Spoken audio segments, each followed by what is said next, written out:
Good morning, friends. Welcome. Welcome.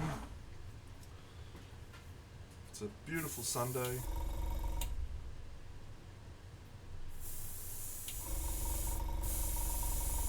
We're doing some batch painting. God, I love batch painting.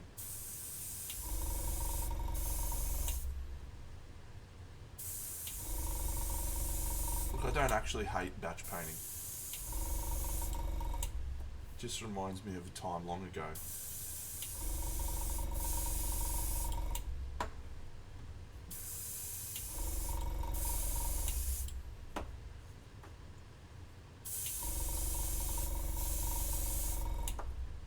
I used to paint models for a game. That game was called Warhammer.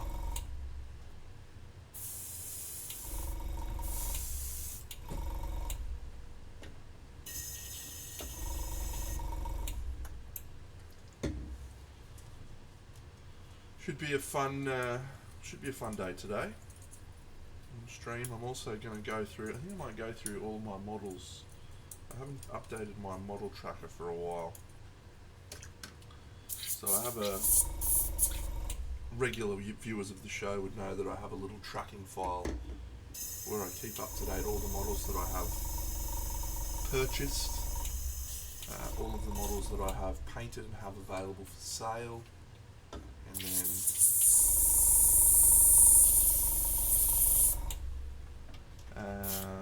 all of the projects that I have underway. And that's the one I want to update because I have about 7 projects that are sitting on my work in progress shelf that I really should finish.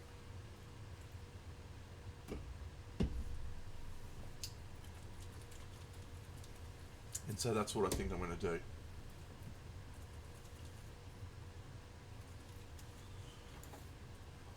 I'm going to finish my work in progress.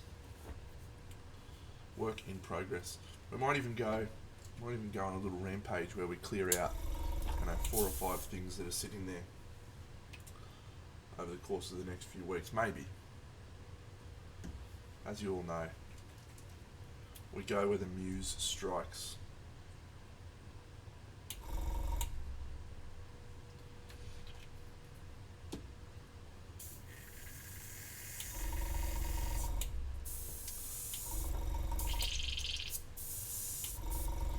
At the moment, I have quite a few things that are inspiring me.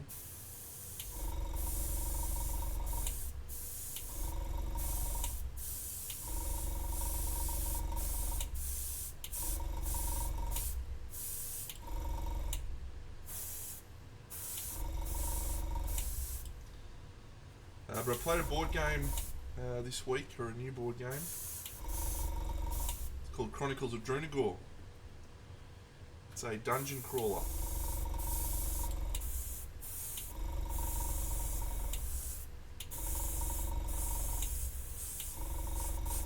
It's what this is that I'm painting right now.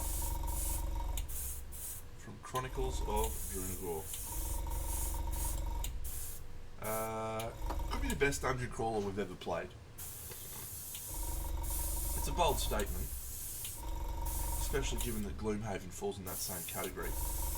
And I'll retract my statement immediately because it's definitely not better than Gloomhaven. It's different games though, right? For people who have played Gloomhaven, it's a puzzle game. G'day Squabbo Live, welcome champion. I should actually go grab Arthur and Merlin so I can show that off in a second.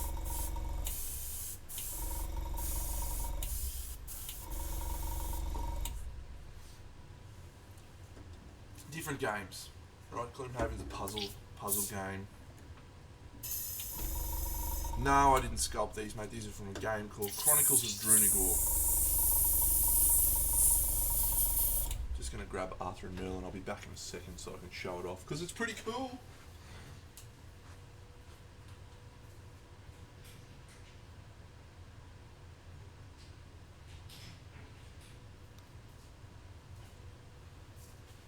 Here's where we landed with Arthur and Merlin. Boom!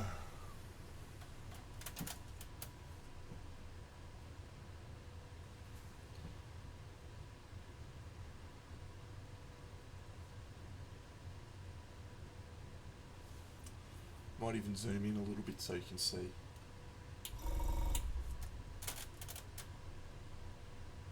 Thanks, Paint Liquor.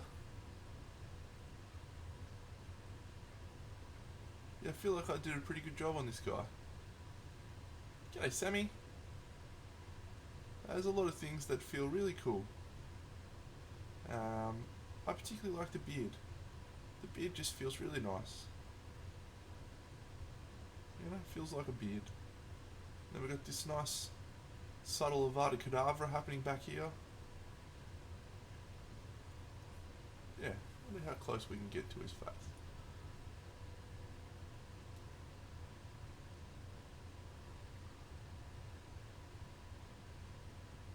Oh, you can do it.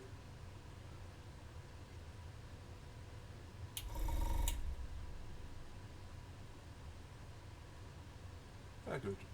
Anyway, how many minutes do I have to paint for the game? Well, this is a little container that has models that I've labelled so that we know each dude. And there is 4 in each container, so that's 1, 2, 3, 4, 5. So that's 4 by 5 is 20. That's 60 models in this one container, of which I have 3. So it's 180 models maybe, but unlikely. Unlikely.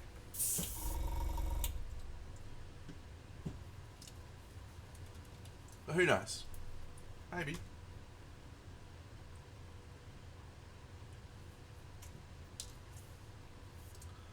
Inspiration's a funny thing for me, friends. Sometimes I'll be inspired. Oh, come on, mate.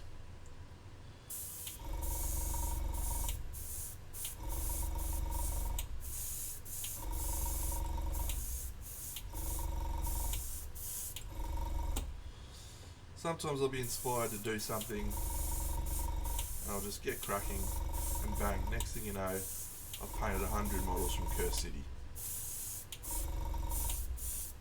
Admittedly, they are fantastic sculpts and they were great to paint. These will be less so.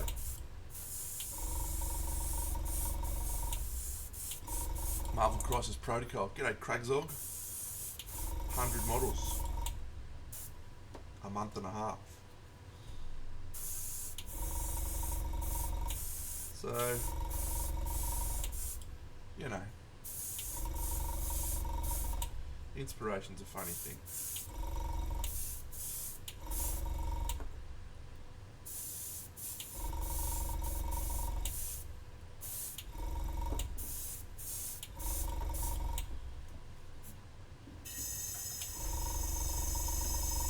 But my plan is to do these real old school style. Old school's about slap chop, real slap chop style, but Deno style. Slap chop Deno style is pretty quick. I'm not going to promise it's pretty good, but it's pretty quick.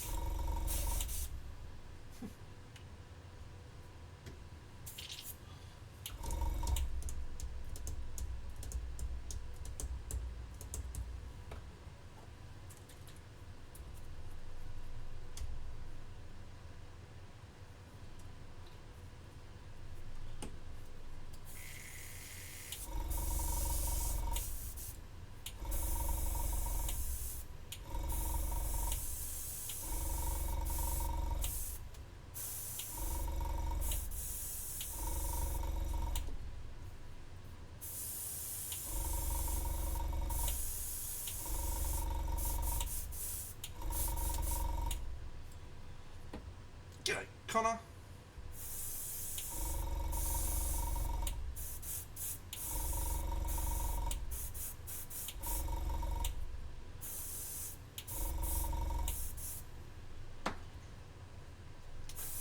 So I have been rewatching The Expanse, which I talked about last week. Glorious show. If you haven't watched it, you're missing out.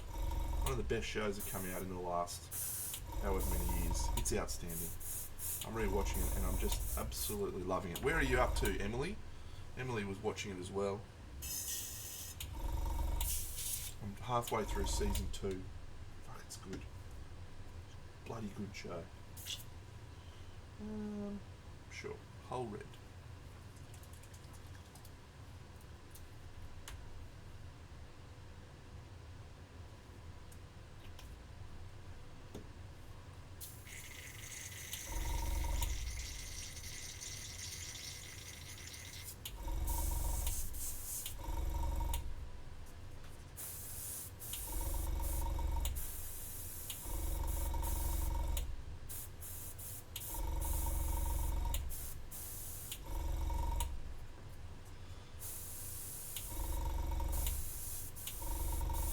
So the technique that I'm using here, I'm not sure if it has a specific name, but it's kind of like pre-shading with an airbrush, where you spray the airbrush from beneath and it catches all of the deeper areas in shadow, and then we're going to go the old contrast paints over the top, and that's pretty much it.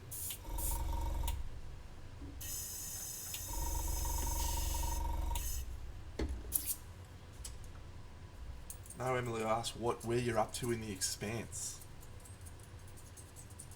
Well, I'm excited to hear about you and Jim doing a paint off. Smash him.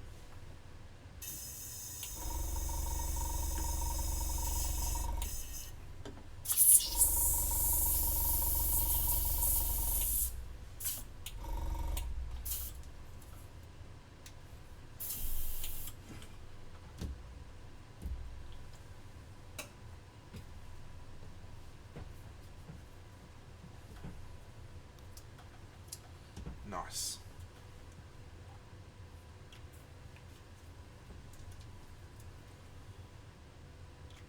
Season 5 is outstanding. Okay, I'll turn that off too.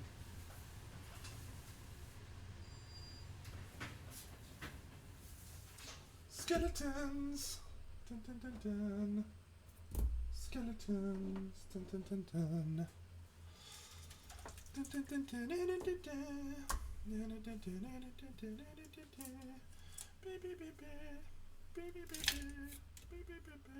Skeletons.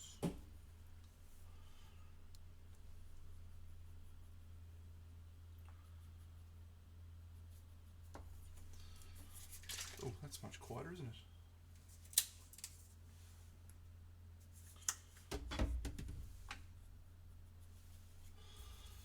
Okay. Zoom in on these skellies. For little gaming models, the detail's not too bad, you know. Not too bad.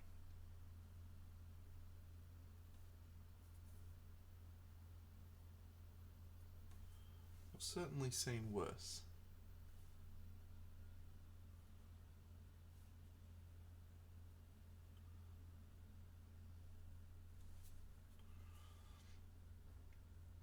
Yeah, so this game, Chronicles of Drunagor, I don't know why or how, but I didn't see it. When it came out on Kickstarter, it just was not on my radar.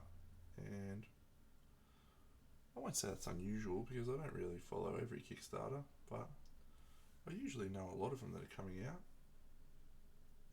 But yeah, I completely missed this one. And I was watching a review video of someone, they said their best dungeon crawlers. And this one made the list. And I was like, huh, never heard of it. So I went and Googled it. They had a Kickstarter in 2021, and it was quite popular, $1 million, shipped to backers. They did a reprint Kickstarter in 2022, end of 22 maybe, with expansion obviously, and the expansion is called Chronicles of Drunagor Apocalypse. So I'm doing my research, and I find out that it basically shipped to backers in the last 6 months. So I thought, you know what, I'll try my luck on my local board games buy-sell marketplace, and lo and behold, a dude who I've both bought and sold games from before had bought it, had played it, and had sold it, or had looked to sell it. And so I was able to pick it up with pretty much all the content and a couple of paint jobs. Now the paint jobs, it's interesting. I had an idea for g'day Minimans, I had an idea for a cool segment, which may or may not get off the ground, but which is repainting other people's gaming models and making them,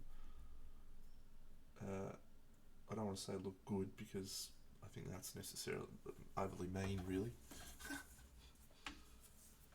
but paint them the way that I would paint them.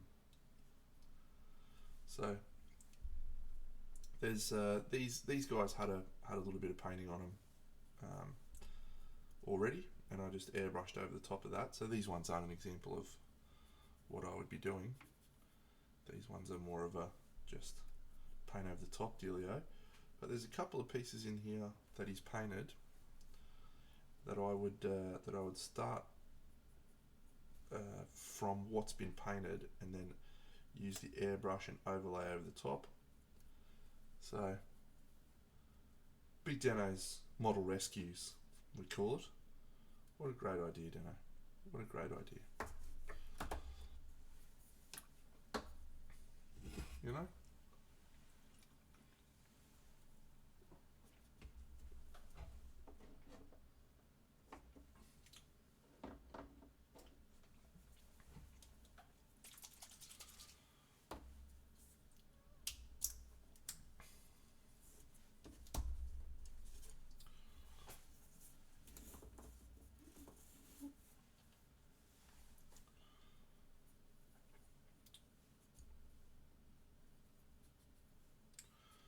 You can have the palette cam for this, I guess.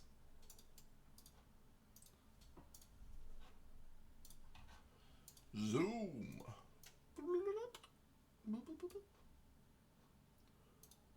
Pew, pew, pew, pew.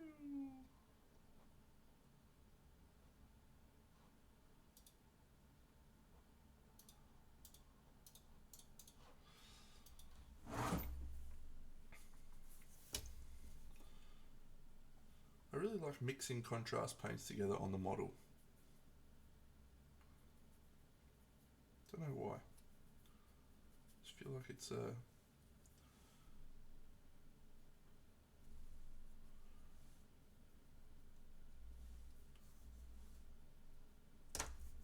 good one, Dino. Fucking idiot. One of your best.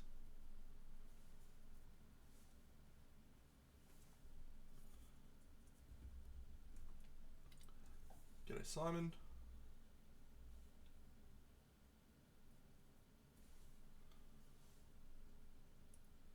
Yeah, just a bit of wet in wet.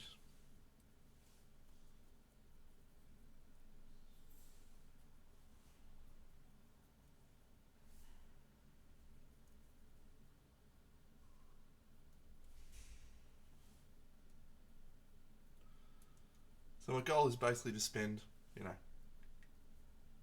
30 minutes a model max and have them look reasonably decent. So right now we're at 24 minutes. So I've got 8 models, which means I've got 4 hours. No, that's too much. 15 minutes a model. 15 minutes a model. So I want to have all of these 8 dudes done in 2 hours.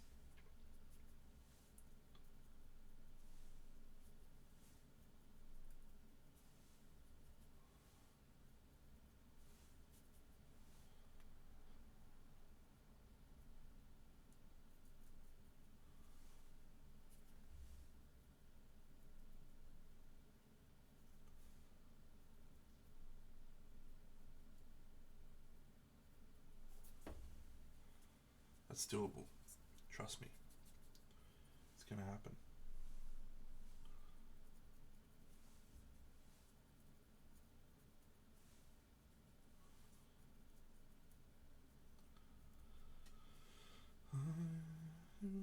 And the Queen, what up, Oprah?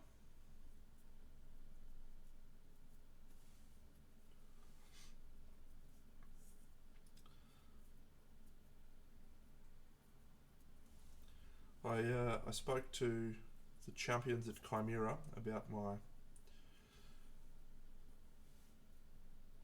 pledge for Nightmares of Tenebrae, whatever it was, and asked them when I could expect it to be shipped.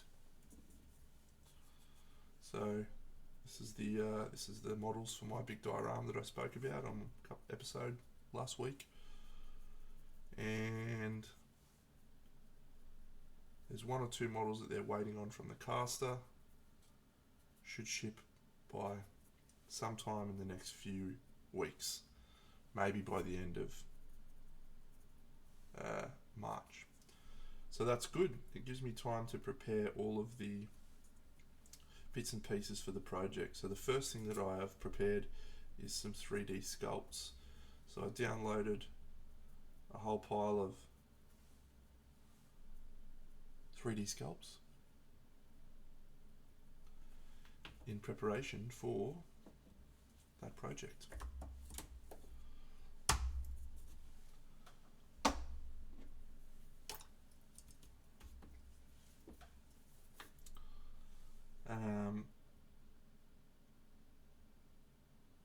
So I'll get those printed,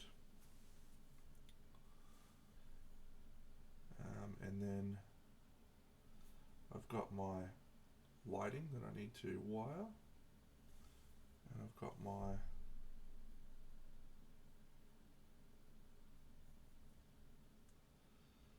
smoke machine that I need to figure out. Smoke machine, it's going to be good. Now, for those who were here for whenever it was last week or whatever, Jared was being a dickhead, and he was tossing up ideas. He was like, why don't you do a thing that can move skeletons up and down? Well, it's maybe not out of the realms of possibility, and neither is that levitating ghost one. The levitating ghost is actually potentially possible. Potentially. So we're looking into that. I won't say it's a strong possibility that either of those will make the... Yeah, some board game models, Nurgle. That either of those ideas will make the final cut. But it's a possibility.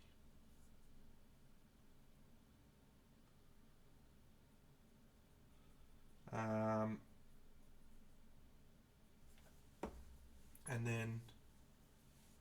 I've done that one. The other idea, there's quite a few ideas that we tossed up. So one of the things I'm going to try and do is wire the smoke machine to automatically go off every 30 seconds. So there should always be a little bit of mist in there. So I can do that, I think. And then one thing I'm contemplating now, and feel free to tell me this is a bad idea. I think it's not a bad idea, but feel free to tell me your thoughts. Lightning. Lightning crashes, and no mother cries. Her placenta falls to the floor. The angel opens her eyes, pale blue coloured eyes. So lightning crashes, and then we have sound effects of lightning crashing. Thunder rumbling. What do we think of that idea? Is that a good idea? The way that I would do that is I would rig lighting through the tree, and then I can set it up on a timer to have different intervals, randomly, and a sound effect. I don't know. And this is my friend Mark, great dude. I'm on TikTok now, by the way. If you want to follow me on TikTok, it's not going to be very good content, but feel free. Yeah, pie in the sky time, right? So we're going idea crazy. But anyway, I was talking to Mark and I said, look, mate, this is the challenge for me with these projects, because when I go on YouTube and I watch other dudes make dioramas, which I love doing, and there's some great dudes out there, I generally think to myself, this is such an awesome diorama that's been built, but you painted the models like dog shit, right? You've got these fucking awesome, fucking cool effects, and then your models look like shit. Now, there's obviously various people that do not fall into that category, such as Night Shift, and others, but that's my general perspective. And I would like to make dioramas and things that do not fall into that, where the models are incredibly well painted. And in fact, Input Brick, welcome, champion. Don't know that I've ever had you in here before, mate. Welcome. I'll show off some of my work that I've done so you can see what I do. And everyone should go follow Input Brick. So this is a little model that I painted on stream last week. And here's a little diorama that I did.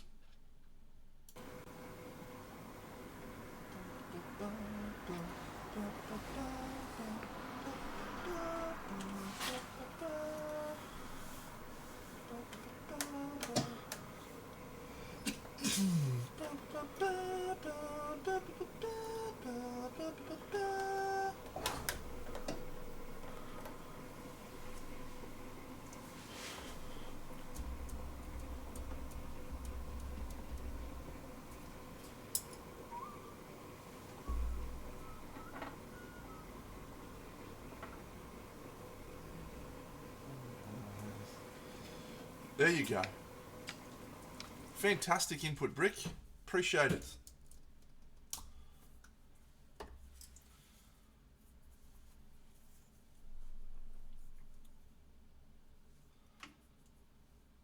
So I think I was on some sort of rant, tangent thing. Anyway, painting the miniatures on the diorama.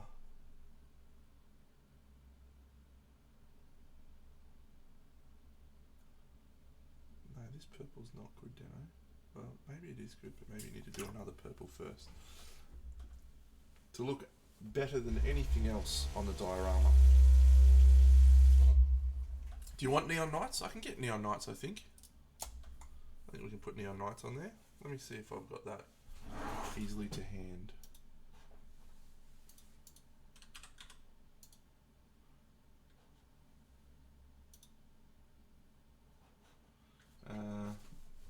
I will add that. I will add that shortly.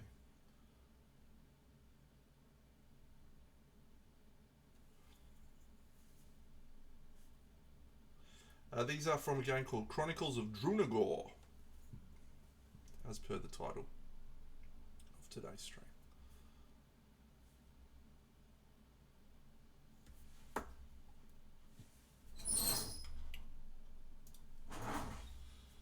An Input Brick, that is indeed a wet palette, yes. It's actually a company that sells that wet palette. It's called Redgrass Games. Quite a good wet palette. Do recommend that.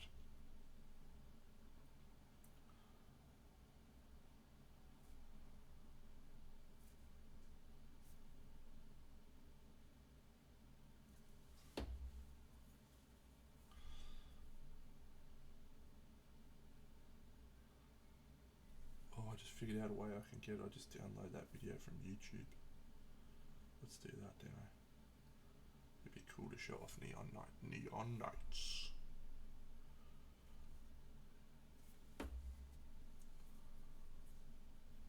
Yeah, they're awesome, mate. They make a big difference.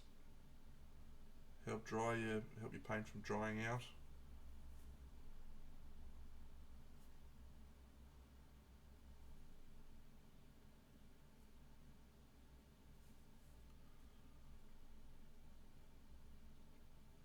Pale blue coloured eyes.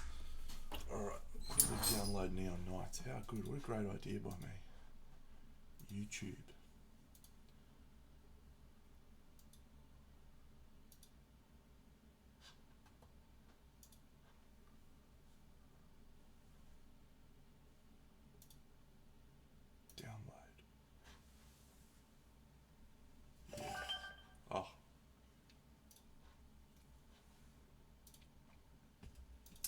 beer sauce. Neon nuts.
How's that? Ready? Boom.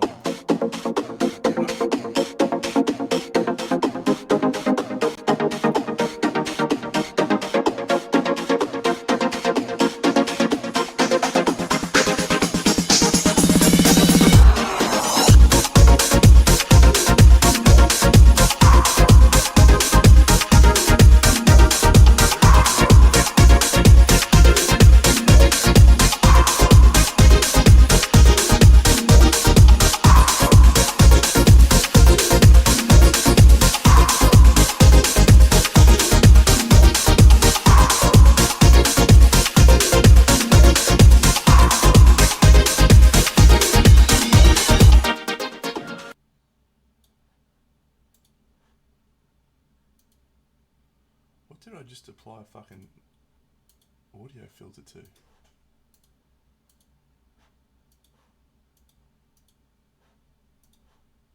Okay. Is that quieter?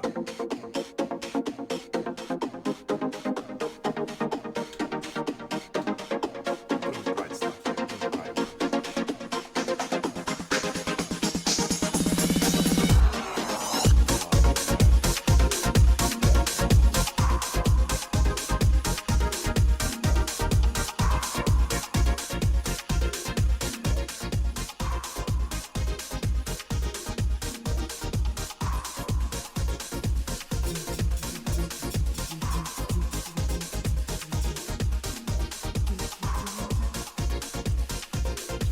That's a cool project.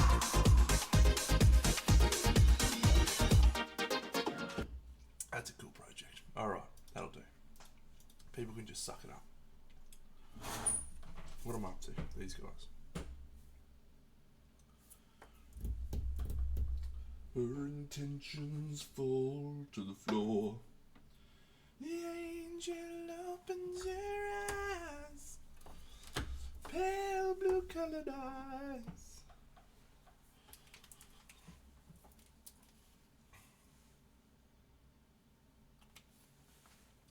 And the glory out to hide. Oh, my feeling coming back again, like a road of thunder chasing the wind.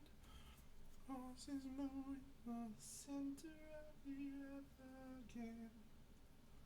I can feel it. I'll tell you a true story. I didn't know for a long time that Camelot video played audio. I thought it was just the actual thing, because on OBS, the program that I use to stream on, I don't hear that music or any sounds. It just comes through your speakers. It doesn't come through mine. So I didn't realise for the longest time, that plays the sounds of the table whirring, and also there's a sound of me grabbing my light and moving it down closer to the model so that it covers up where the light hits the underground part. So there you go.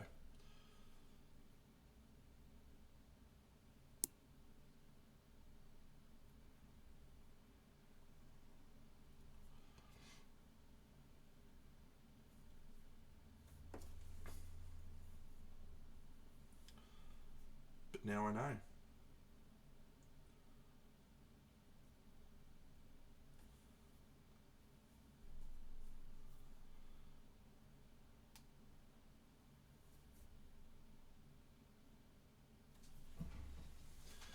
There is something absolutely satisfying about just banging out some tabletop models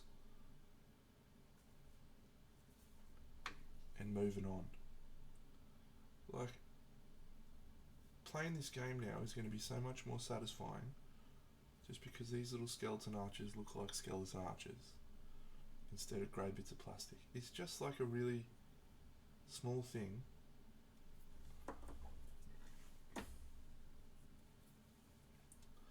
It's like so easy.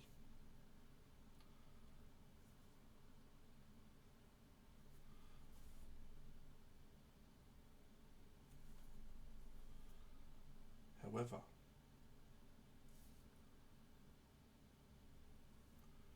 I'm not sure that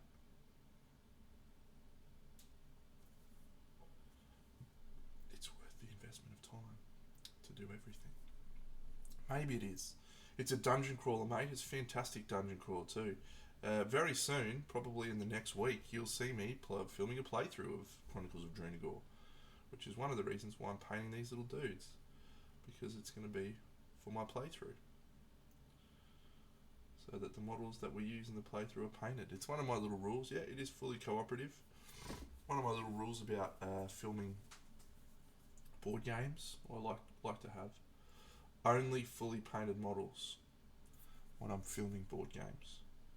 I think that's a pretty good rule, especially given that I'm predominantly a miniature painting channel. So I've filmed a lot of Kingdom Death campaigns, and they've all been fully painted. I've filmed Aeon Trespass Odyssey. It was also fully painted.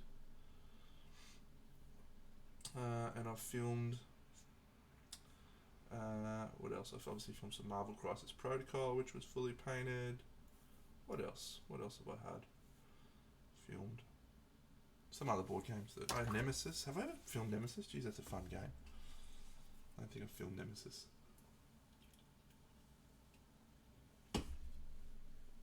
Okay.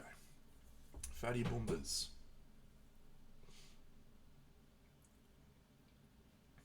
Silver.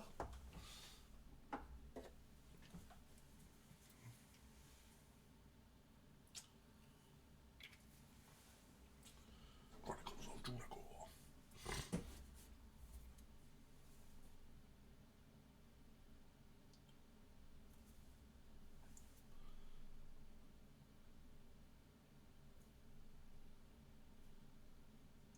Chains.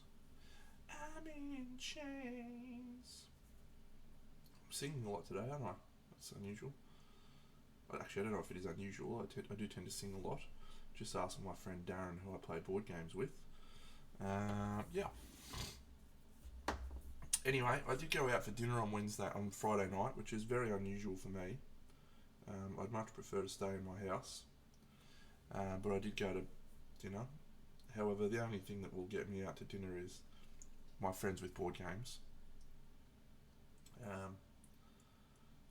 And so I went to dinner with my friends from board games. So that was nice. It was the great man Wedgie's 40th birthday, so we went to dinner. Now Wedgie is, I would say, a solid human being who does enjoy a gigantic piece of meat, much like myself on occasion. Now, the original restaurant that was booked was a seafood restaurant called Gambaro's. Nice seafood restaurant. And unfortunately, they were unable to accommodate some aspect of our booking. And so Wedgie's wife decided to rebook somewhere. And she rebooked to a restaurant called El Planta. Now, if the name doesn't give it away, it's Mexican for the plant. It's a vegan restaurant. Caleb was not aware that it was a vegan restaurant. Caleb's wife was not aware that it was a vegan restaurant. And for those who don't know, my girlfriend is actually a vegan. And so I sort of told her, by the way, it's the restaurant booking's been changed to El Planta. And she was like, oh, that's so cool. And I was like, now do I tell her? Because I figured this out a week earlier. Do I tell her? Or do I just like assume that it's not a mistake? Or because it's like this, something about this is not right. Anyway, so obviously it was a mistake. She didn't mean to. She didn't mean to book a vegan restaurant. Everyone rocks up and like, hey guys, good choice on the vegan restaurant. But the food is actually awesome, and everyone was like blown away by the food. Vallejo Model Air Steel coverage is incredible on all of the Vallejo Model Air colours. So I would, if you want medals, I would use those. I'm actually about to get some Dark Star medals.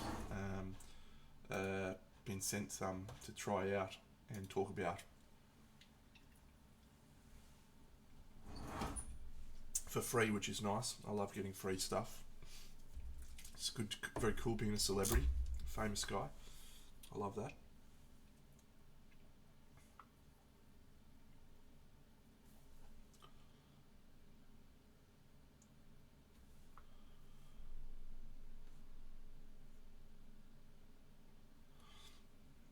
Yeah, there's some really good metallics out there in general, but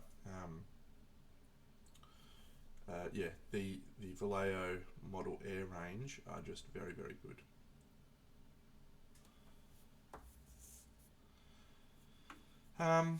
Yeah, so I was actually had a fun day yesterday. I taught my girlfriend how to paint. She painted a little model, which was fun. She had a nice time. It was one of these. She painted a little one of these, and I was sort of sitting there, and we were talking about paint consistency, and I was basically recommending that these airbrush colours for painting with, because the pigment is very strong, right? Very strong pigment, but the paint's nice and dilute, so you can get really good coverage, and the paint flows off the brush nicely. So it's one of those little things that we probably don't utilize enough, is things like airbrush paints for just normal painting, because the concentration of pigment tends to be quite high as well, So yeah, paint consistency and pigment concentration on airbrush specific paints does tend to be better. Now they can also have some other stuff in there that makes them no good for painting with, but generally they're quite good.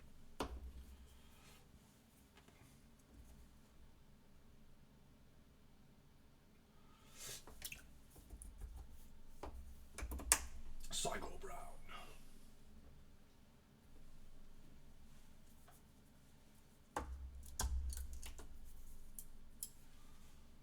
This one is one of the best contrast paints, and I'm going to need to get a new one soon. Add that to my list.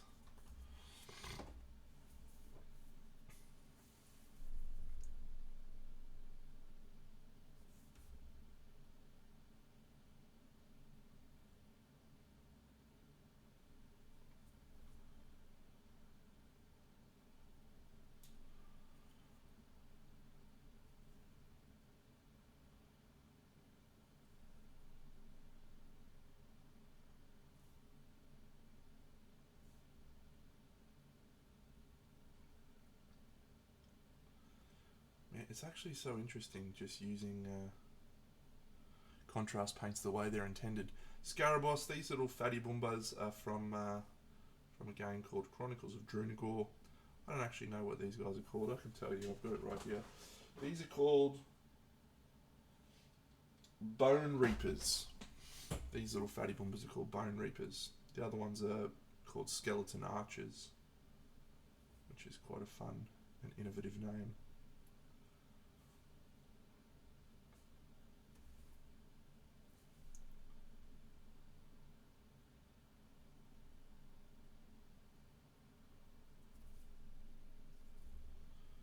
I'll do the pants in a different colour. And I will paint your little pants blue.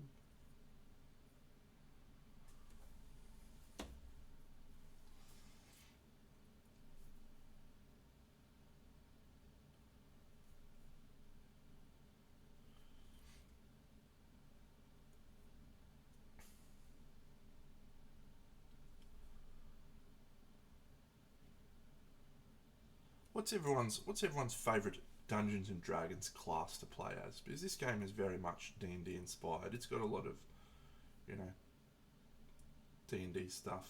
You can play as a cleric, you can play as a paladin, a ranger, etc. And in this session last night, Darren decided to play as an orc sorcerer. That we played Chronicles of Drunagor last night, and I played as an Ifrit assassin.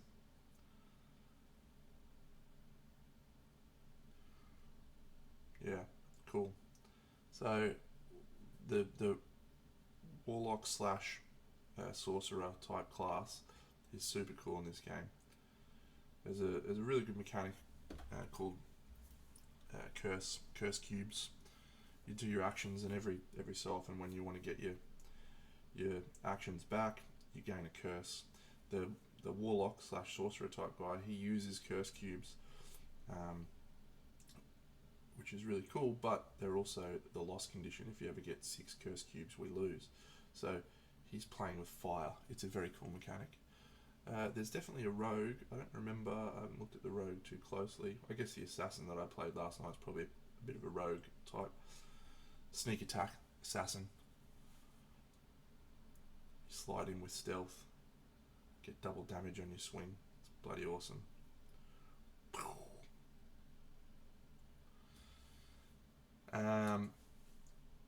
I'll let Darren pick my class last night. I'm usually a cleric.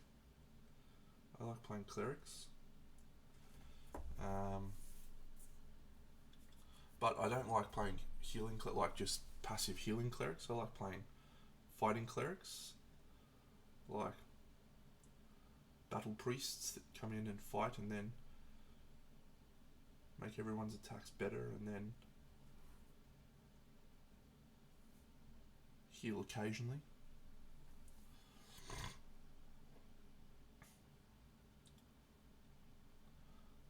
I never really played a rogue. The other one I play, of course, is a barbarian, so...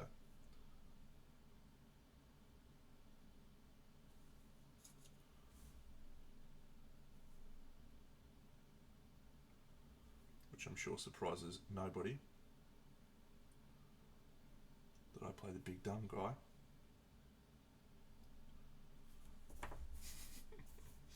No, but seriously though, I do. Okay, boots maybe? No, let's do the belt, I reckon. Belt.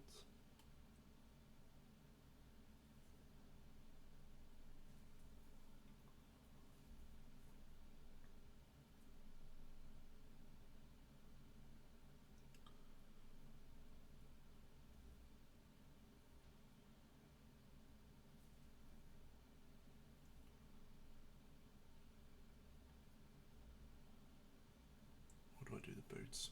Yeah, I'm here. Do the boots, don't I?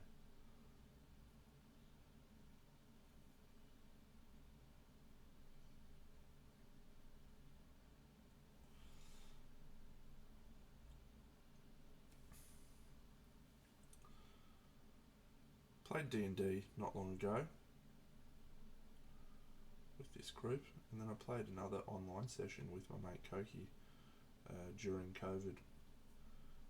It was quite fun. I once again played as a cleric.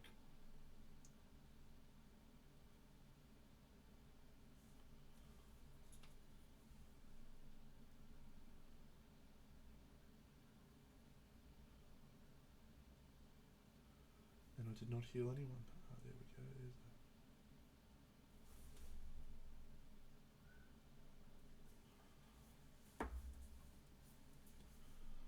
because I'm a bad cleric.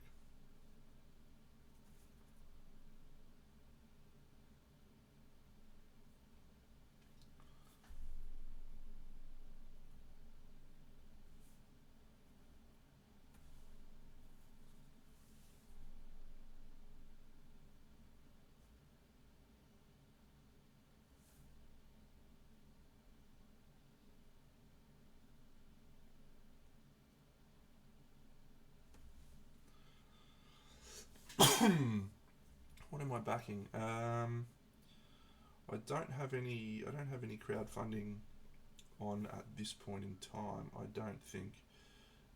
Darren and I were chatting about the Song of Ice and Fire tactics last night. It looks pretty cool. G'day, Sean. That's good.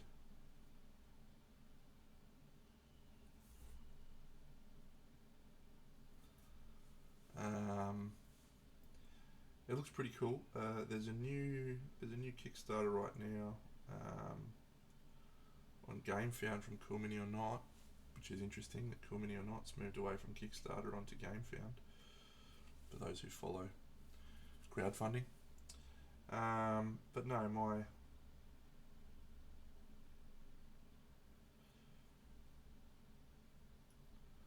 my current.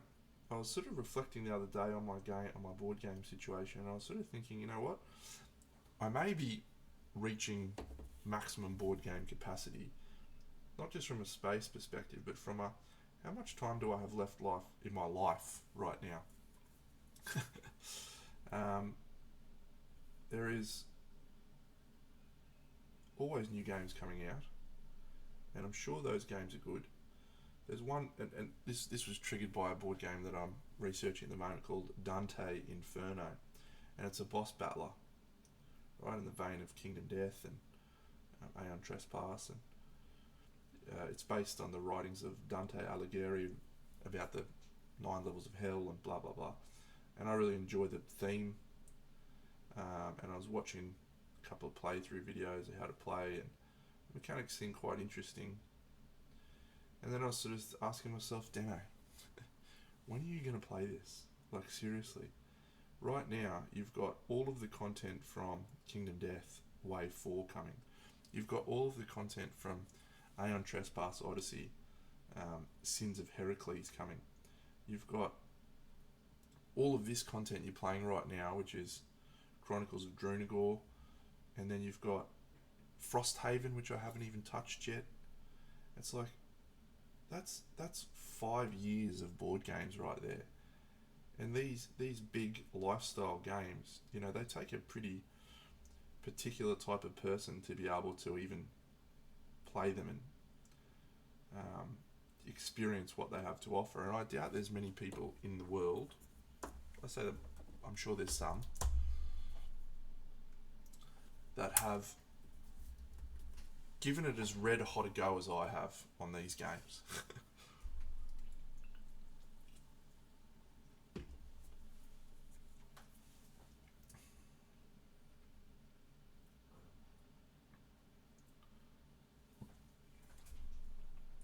Well, I've played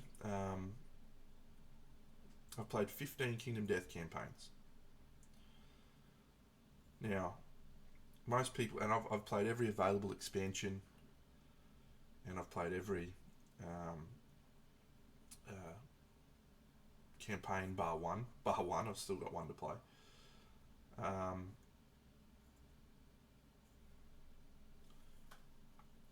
So I'm like, and when I speak to people about Kingdom Death, you know, most people they'd be lucky to get through a campaign, you know, and then on top of that, I've painted every Kingdom Death model. I have a cabinet full of Kingdom Death models. It's like there's not many people that have given these lifestyle games as big a crack as I have. ATO, I've completed the whole of ATO at 3 times. That's a lot. It's a lot of games. And so I was sitting there looking at this Dante Inferno thinking, Deno, are you ever going to play this, mate? Seriously, are you ever going to play this? Are you considering buying this just because you like the idea and you want to collect it? So this was all going through my head last night, whenever it was. And I was like, this is all, I'm reaching maximum board game capacity, not because don't have space, but because less space is getting harder. But because I don't know that I'm going to have time to play these games. I mean, I haven't even played Frosthaven yet, and that's like a 100 mission game.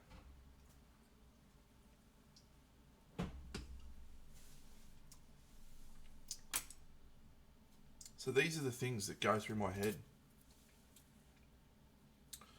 So I backed Dante Inferno.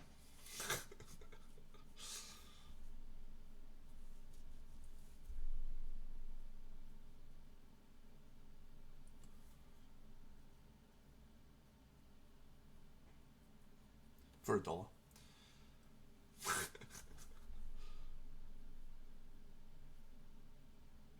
And we'll see.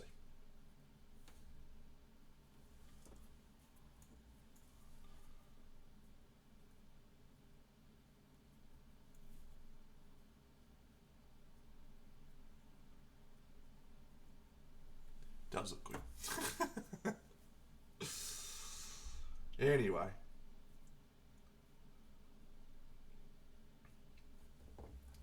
See you, Cragzog.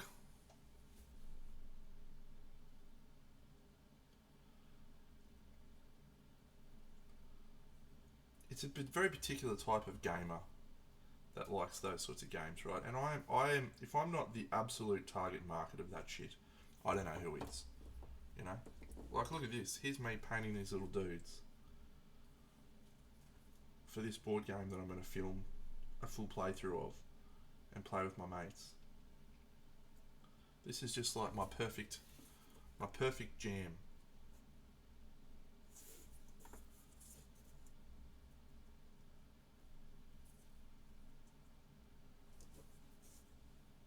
But I feel bad for people such as Cragzog, who's just enjoying a relaxing Sunday and then has to leave and go do family things instead of being able to play board games and paint models. You know, that's unfortunate. That guy's not living the dream like I am.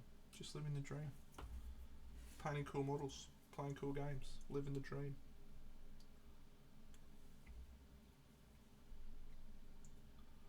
I'm sure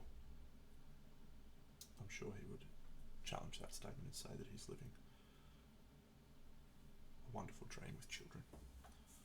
Poor guy.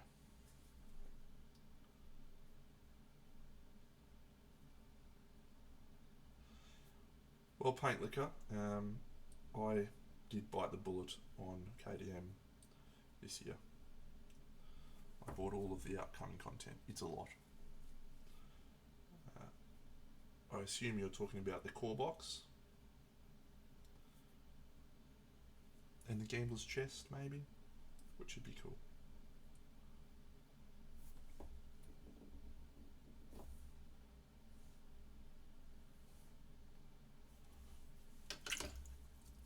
Alright, little Skelly Belly Archers.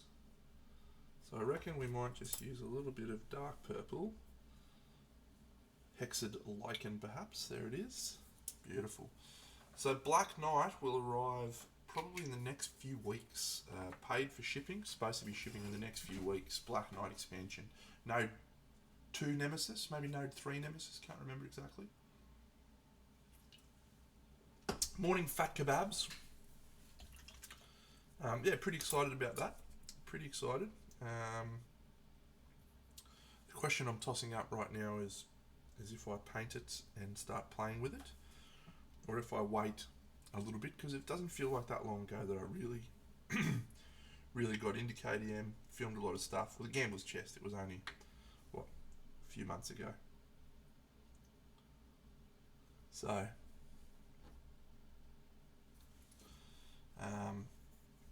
yeah, I may not play the Black Knight for a little while, but I think we'll definitely paint him.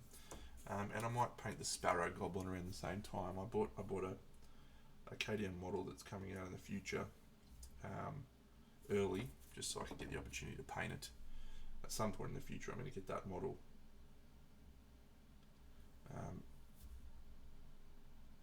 in a box, but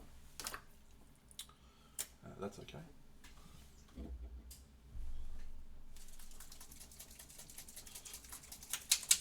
My playthrough of Kingdom Death, you watched it. Yeah, Sparrow Goblin's unreal. It's like one of the all-time models. So I just decided to buy it.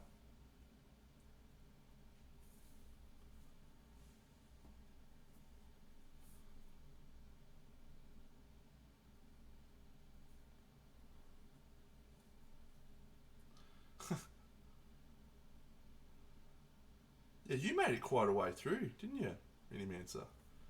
You did awesome. You made it a long way. Survived deep into the campaign.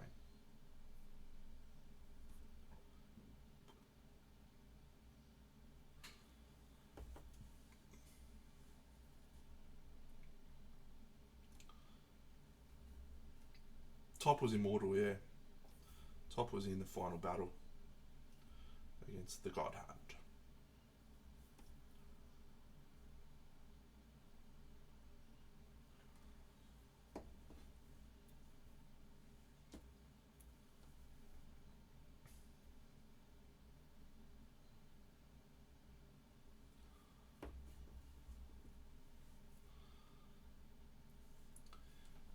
Yeah. So I got a few playthroughs coming up, right? So there's some really good content coming out, hopefully this year. So there's going to be a lot more Kingdom Death content coming out this year. We've got the Frog Dog, the Black Knight, all coming out this year. We've also got Aeon Trespass Odyssey Cycles 4 and 5, which is probably coming out end of this year, which will be good. And then Chronicles of Drunagor, which is this one, and then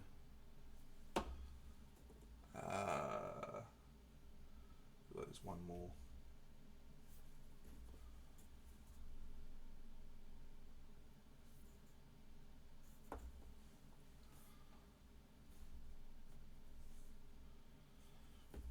Anyway, so some good content coming up for the board game space.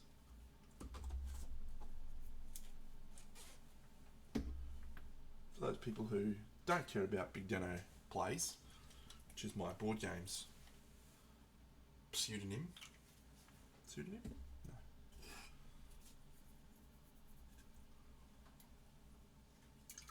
No. Yeah, for those people who don't care, suck shit. You gotta watch it anyway.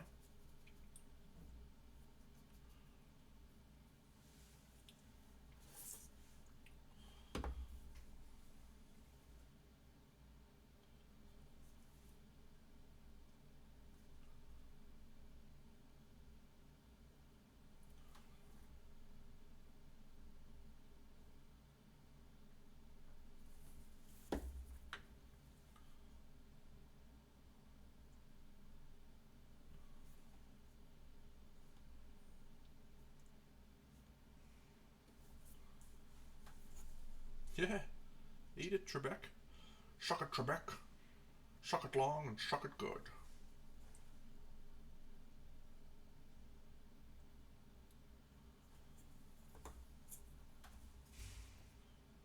What are we at? Oh my god, we've done this in an hour. How good is that?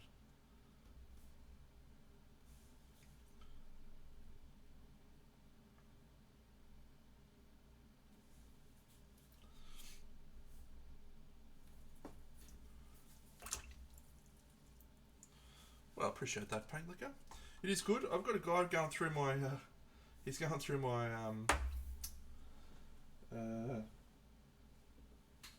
calm down. Spit it out. He's going through my ATO at the moment. He's leaving comments on all my videos as he makes his way through my ATO content. It's really fun to have someone go through it and be like, I can't believe this just happened. Because I remember it. I was like, oh yeah, that was sick when that happened. So that's quite funny. I like that. Anyway...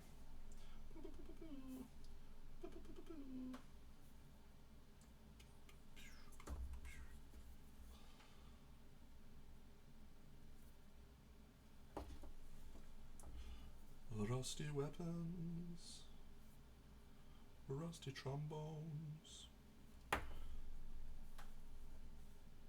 to the place I belong, West Virginia. Now, mama, take me home to the country roads. Misty taste of moonshine, teardrops in my eyes, country roads.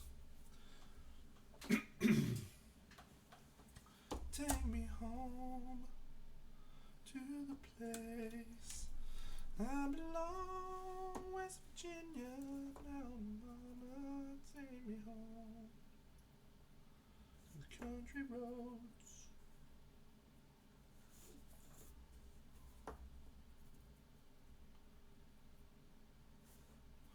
You may be wondering why I'm using this colour for the ground. Well, that's a good question.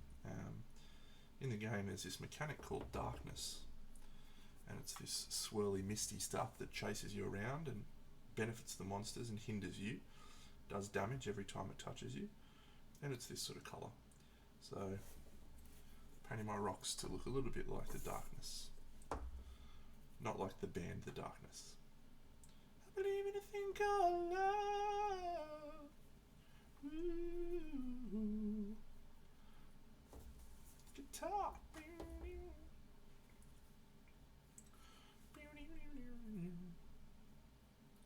I wanna kiss you every minute, every hour, every day. You got me in a spin when everything is okay. I'm touching you, touching me, touching you, got to touch you. Thanks, Fat Kebabs. I believe in a thing called love. Just step into the rhythm of my heart. There's a chance we can make it now. We rock it till the sun goes down. I believe in a thing called love. Ooh.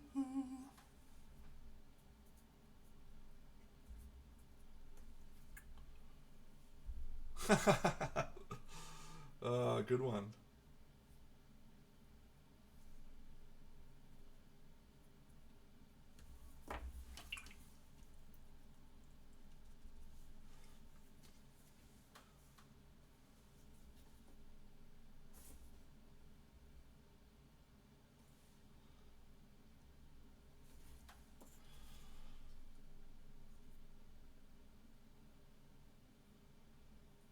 Alright, do we do any more on this, or is this just overkill? I did say I wanted to do a little bit of dark purples. Get a little bit of dark purple in there.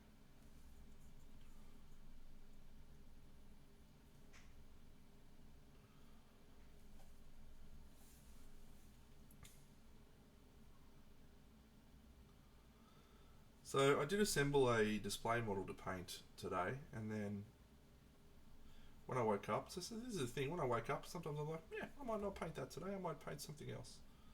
I might do this, I might do that. It's one of the great things about not having a specific schedule.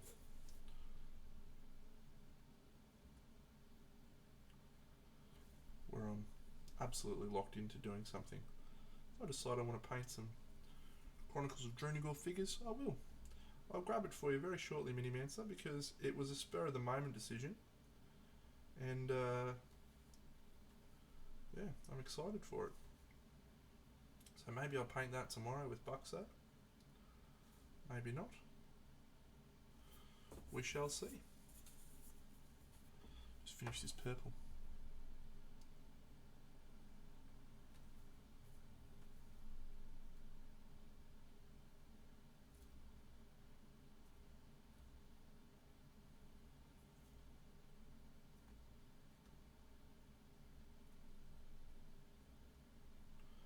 Alright, I feel like we're reaching fuck around level where I'm just doing stuff that isn't actually going to make the model look any better, and so I think we'll just probably shelve them.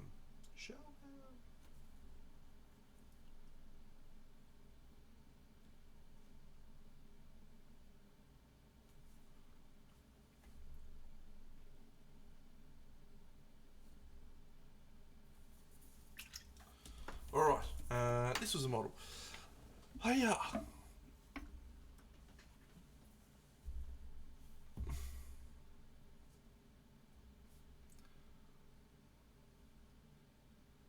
I like this model.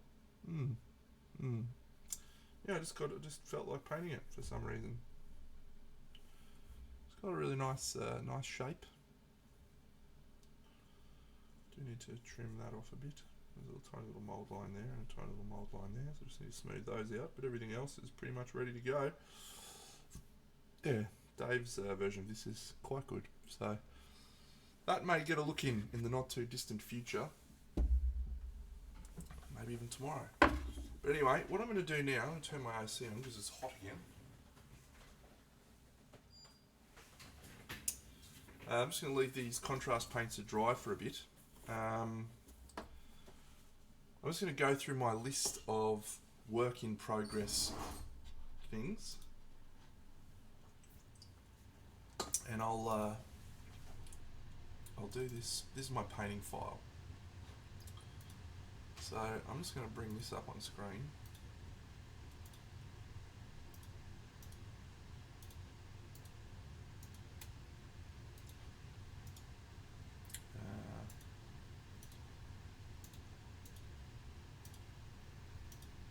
Hey, look at me go.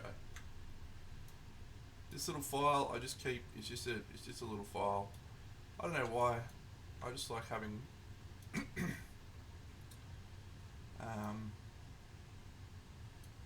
track of everything that I'm doing and that I've got. Because the number of times that I was like, oh yeah, I'm gonna buy that, and then I was like, hang on a second, do I own that? Do I own that? So we'll just put this one down here in models available for sale. Stalled projects, yes. What else have we got?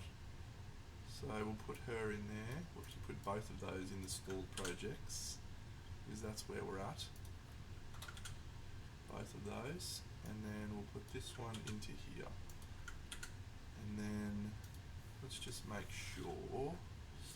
Yes, ATO, Black Knight, Sins of Heracles, KDM Wave 4, Tina Bray, very good. Okay, so let's go through the models that I've got sitting here and make sure I have not missed any. So I've got my Tyrannosaurus Rex diorama. I'm going to add that to my list. T-Rex diorama. I've got the Sparrow Goblin. I've got Pearl.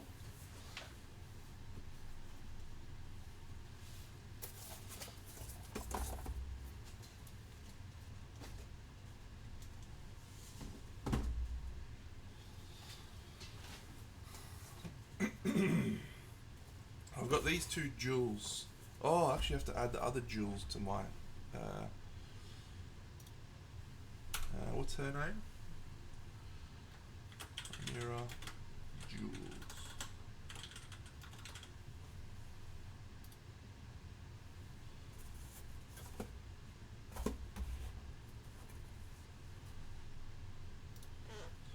I was absolutely jazzed for these models when they came out. Am I missing anything from up there? Yeah, I just haven't even finished her. Oz, yes. Smallbacker, yes. Crow, yes. Jean Baptiste Mong. Orc Tribe, yep. Okay, cool. I'm pretty sure I've got everything on there. Got Lucas Pina Barbios. Yep.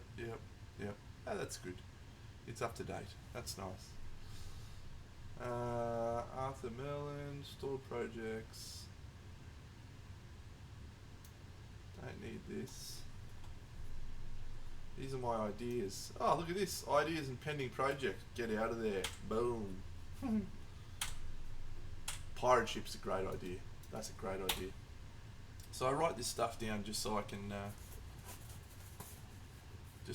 remember project ideas that I've got coming up.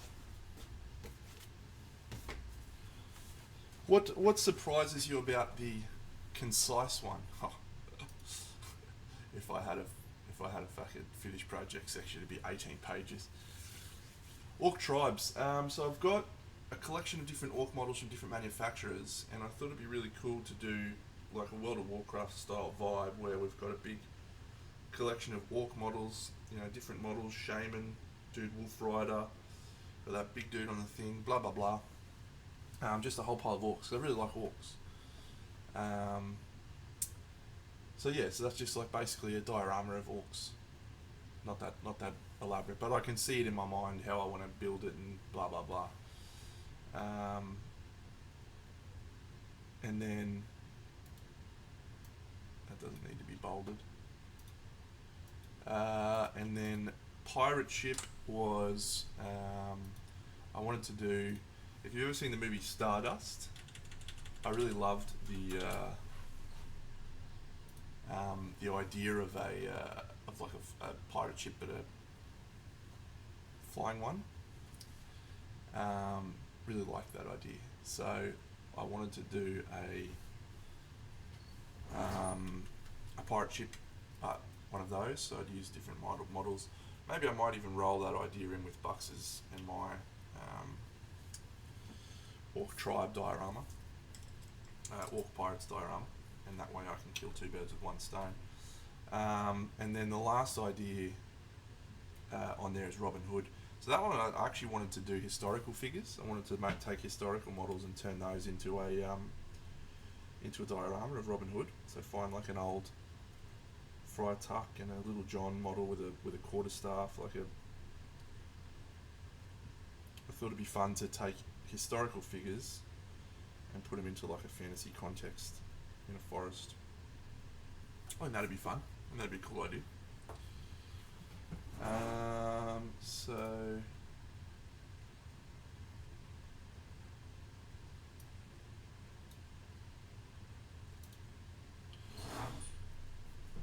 Stalled projects, let's talk about them because I've got 7 sitting there. So I think I want to run through and try and remove some of those stalled projects from there and put them into finished projects.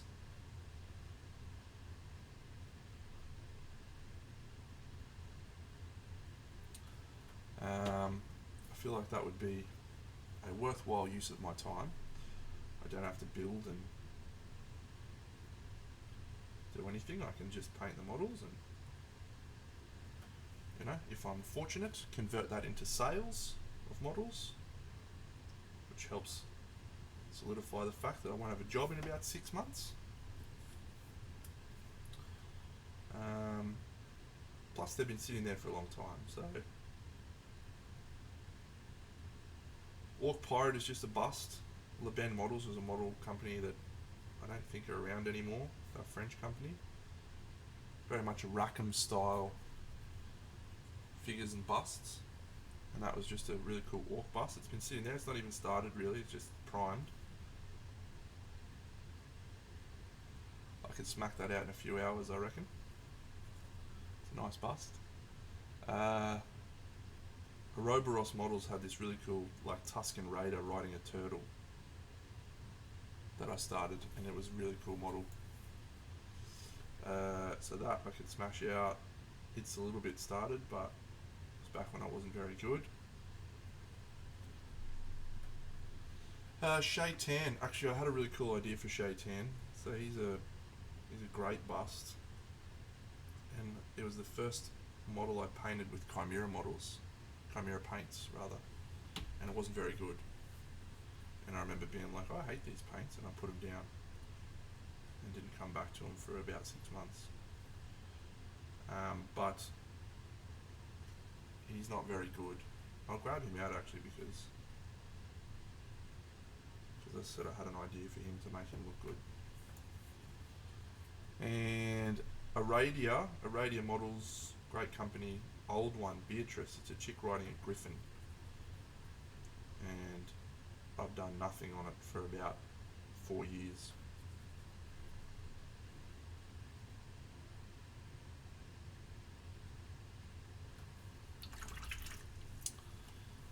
What else we got? We got Eranas, which is that chick there. Two Songs of War, which is that chick there, and the Chimera Jewel. So yeah, 7 work in progress things that have had nothing done on them in quite a while. So if I knocked over 7 of those, that would be 7 pieces available for sale, which could be quite cool. Alternatively, I don't do that, and I do some fun projects that I'm excited about. And here is the conundrum. There's not a lot of stuff. Yeah, I don't keep a lot of stuff. It's a conscious choice, you know. A lot of people go through just buying heaps of shit and then never paint it, right? So I'm the same with my board games. The only board games I've got are ones that I play and genuinely actually use. And if it's not getting used, even if it's one where I'm like, yeah, I'll probably come back and play that, but it won't be for a while, I usually just sell it. I'm like, if I want to play it again, I'll buy it again. So I've only got about 25, 30 board games. 1, 2, 3, 4, 5, 6, 7. Yeah, I'd say 30 board games. 30 absolute bangers though. And same for models. If I'm playing with models, I'll paint them. If I don't want to be someone who just collects models and then never gets around to painting them.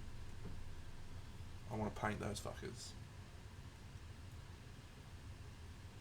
The other thing that contributes to that, of course, which is probably the other reason, is because I just fucking annihilate models. Like, I just go through painting models like it's going out of fashion. There would not be many people in the world that have painted as many display models as I have, other than the professionals. That is not an arrogant statement. That is a 100% backable up statement,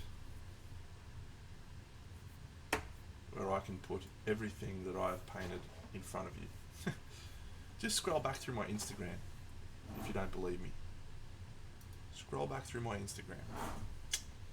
You'll see. You'll see what I'm saying. What colour do we make these little cultisty summoners?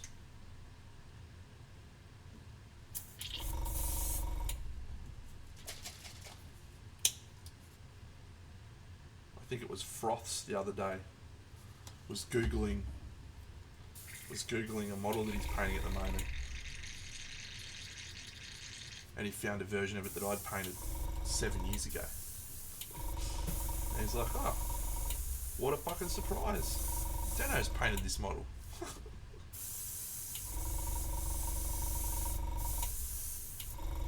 Yes, I have.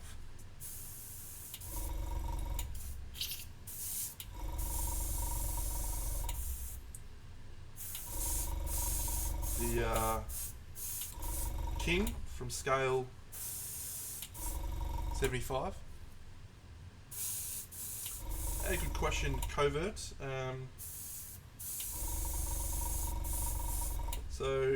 In terms of, how do I answer that? Well, it depends on the type of game and depends on the type of crowd. You know, if we want to play, something sort of simple and fun, I'll grab something out like Seven Wonders Architects, or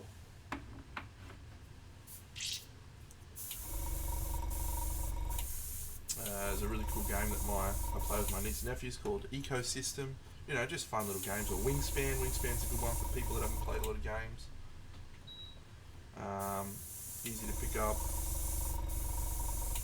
Fun.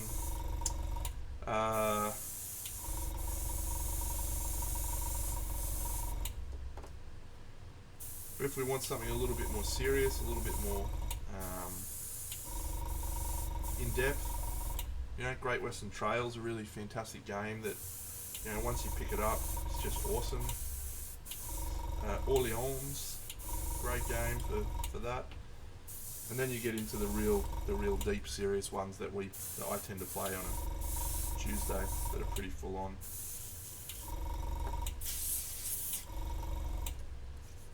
Got a lot of those. Eclipse.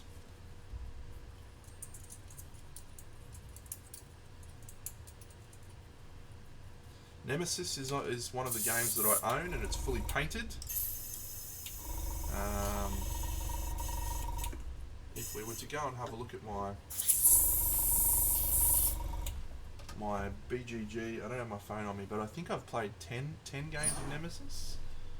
I wonder if BGG has that data.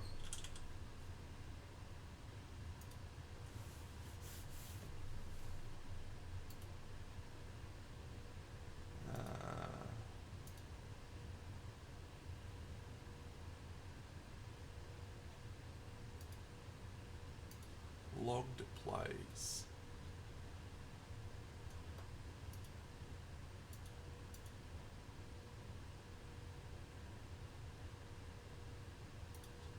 Here you go.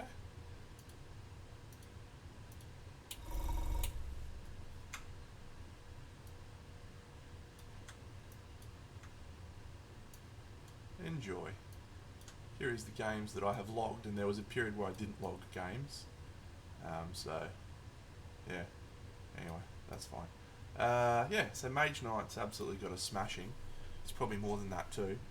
Marvel Champions is absolutely more than that. It's probably closer to 100. King of Death Monster, I stopped logging it because it's not really like a normal game. Spirit Island, if we added the amount of times I've played that on the app, it's probably about 500 or more. Gaia Project I've only played on the table. Oh no, there's an app version of that now too, so that's probably 50. Imperium Classics I only played on the table. Twilight Imperium. What are we at for TI? 14 games of TI. Jam Ponther, I will come back to that because it's a great question. Blood Rage 11, but I've played a lot of that on the app. Maracaibo, also on the app on my phone. Orleans 9, cool. Thunderstone Quest, great game. Also didn't log a number of those games when I played it solo. Everdell, there's an app of that, I've played the shit out of that too. Lords of Hell is good. Nemesis, 8 games, there you go, I played 8 games of Nemesis. 7 games of Eclipse. We actually finished King's Dilemma, we played all 15 games of that. That was great. Clash of Cultures, 6 games, fantastic. Euthia, that's going to get some more numbers. I've played 6 games of it, but that'll get some more in the next little while. I haven't added Chronicles of Drunagor yet, I don't think. Wingspan, I've played the apps, I've played more than that for sure. Arc Nova, I've played more than 5 games, that's probably like close to 10 now. Nearly my game of the year last year. Brass Birmingham, played the app. Great Western Trail 2nd edition. If you include Great Western Trail 1st edition, I've played quite a lot of that, I think. Settlers, good. Root, fuck, I've played more than that of Root. I only started tracking this in 2020, and there was a lot of games we played before that. War of the Ring, I've played that at least 5 times. Great game. Is this only... Anyway, there you go. Played a lot of games.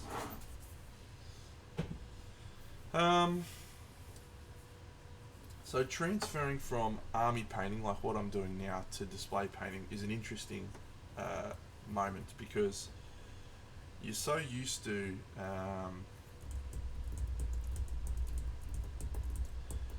just like getting stuff finished that when it's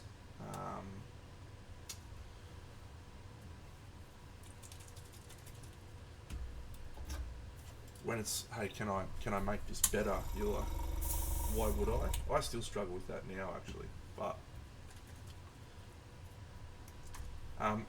it's actually more of a mindset thing. With the way that I approach it is trying to take it as a mindset where I'm using every model to try and learn something new, from a display perspective.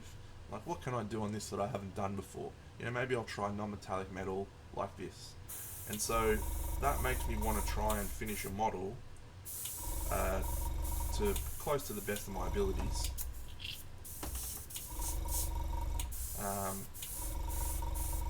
So that I can learn from the model, learn from the piece.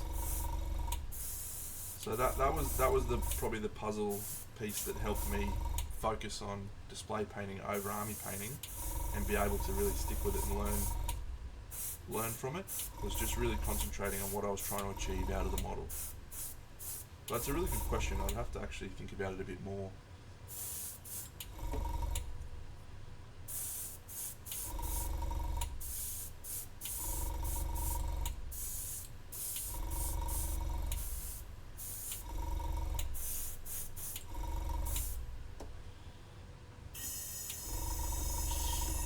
Anyone else got any tips on that? Mini Mancy, you're sort of going through the display painting world at the moment. What are your feelings? How do you convert yourself to that? Haha, thanks mate. Go the Crimson Brush. Great event. Guy who organised that's a fucking legend.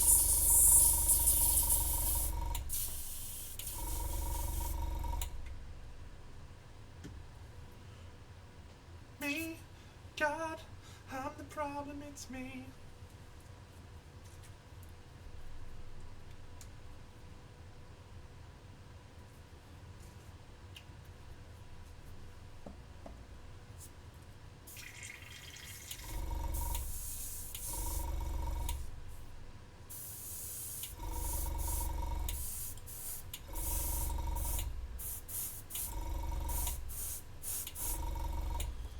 G'day, Laura Hajo.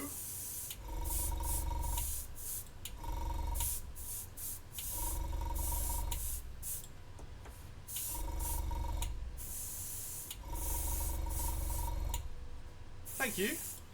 Here's something I painted last week, which is a little bit cooler.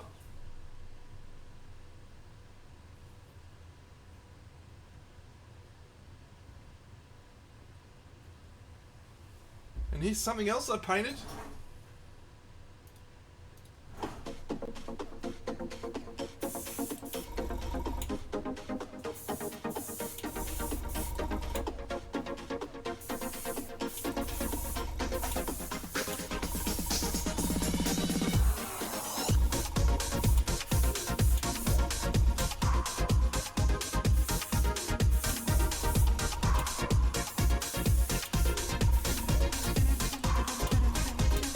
Camelot's still here, mate. Still got Camelot as well. If you want to see Camelot, I can make that happen. Is that you saying you wanted to watch Camelot again?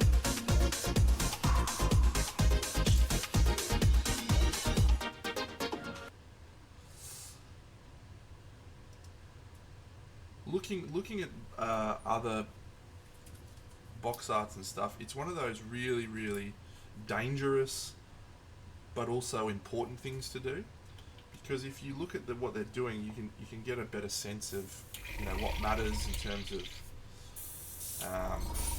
highlights, shadows, etc. But at the same time, you then start to compare yourself and be like, oh, I'm not as good as this, and that's a wrong frame of mind to be in. I'm not as good as fucking Banshee or Sergio or any of those motherfuckers, right? So it's okay to not be as good as those guys.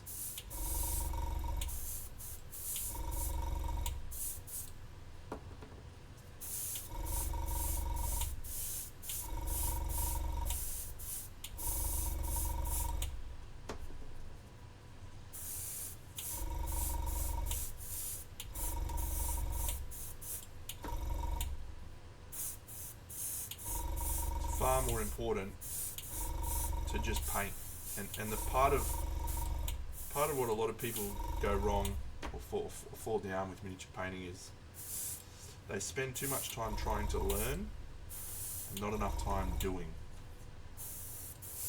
If you spend all your time looking at videos on how to paint, and please, that doesn't mean don't watch my channel, please stay, we're all friends here. But if you spend all your time watching videos trying to get better, you actually miss that most of your learning comes from doing. Most of your most important learning is actually just picking up a brush and doing some shit.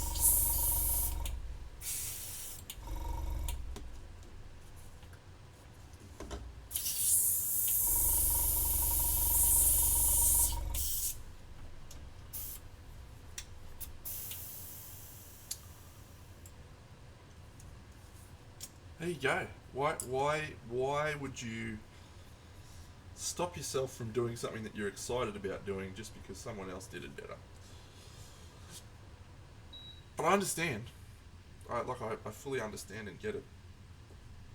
It's hard to not feel that way when you see, the box arts. They're just fucking awesome. Like, these guys are my inspiration too, And I see something that Kirill does, and I'm just like, my God, I will never be Kirill. But that's the thing.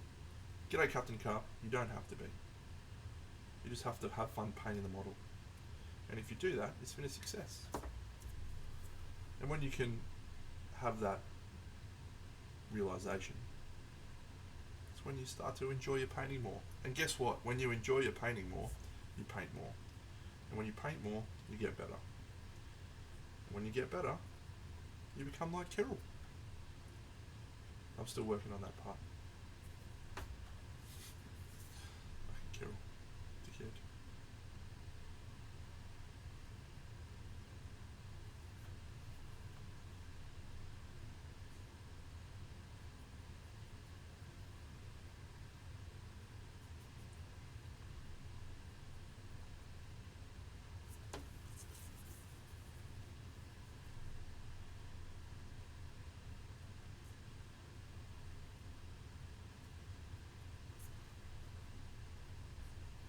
Good. Yes. Excellent. Just have a crack, mates. Just have a crack.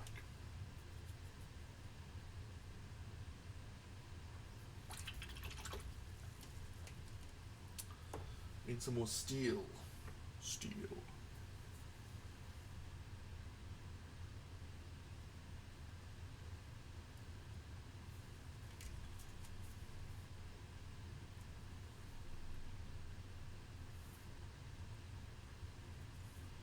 Oh, might have to be replacing this steel. This paint's been with me for years, absolutely years.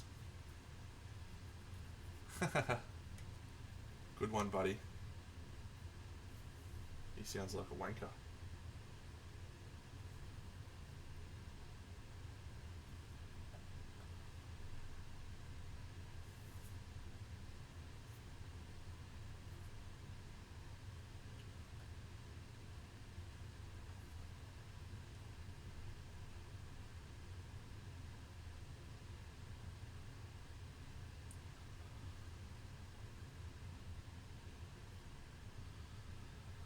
I have to talk about this a lot at work, which will obviously be changing very soon, but I really truly believe it. And I guess the older I've gotten, the easier it's been, and the more applicable it's been. You know, results are really not what matters. What matters is effort, behavior. You know, if you paint a model and it's not very good, but you tried your best, then it's a success. If you paint a model and it's not very good, and you're like, well, I didn't really try, then that's not a success, because you didn't. The effort is the part that matters, and it's applicable for everything in life. Like, we get too fixated on results, and we forget that results are a byproduct of the behaviors that go into them. And so that's why I talk a lot about painting models and having a good time, because it's about effort. It's about try, have fun, and give it a crack. And the results don't matter. Now, that's a hard thing to divorce yourself from when you're talking about, competition painting, or, fundamentally life is a competition, right? So it's a hard mantra to live by, but it is a worthwhile one, because then you don't measure your success by results. You measure your success by how hard you tried and how much time and effort and energy you put into it. Winston Churchill quote I use all the time, it's one of my favourites: success is walking from failure to failure with no loss of enthusiasm. Because the results are not what matters. It's the attitude that goes alongside it. So I don't know how I got onto this tangent, but if you're trying to paint display models and you're having a nice time and you're trying your best and your results aren't that great, don't look at the results and go, I'm bad at this. Look at the results and go, I had a great time and I tried my best. And that's all you can ask.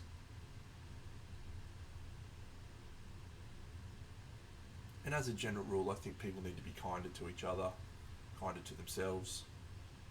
And to me, that's just one of those things that you can do to be kinder to yourself, is focus on your behaviours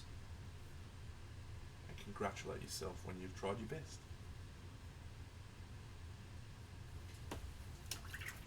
Because what more could we ask than trying your best?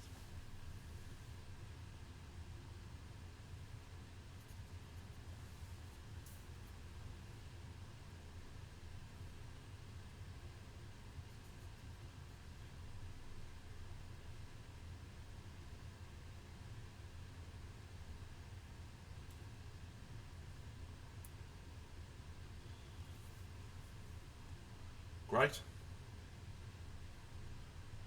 I like it.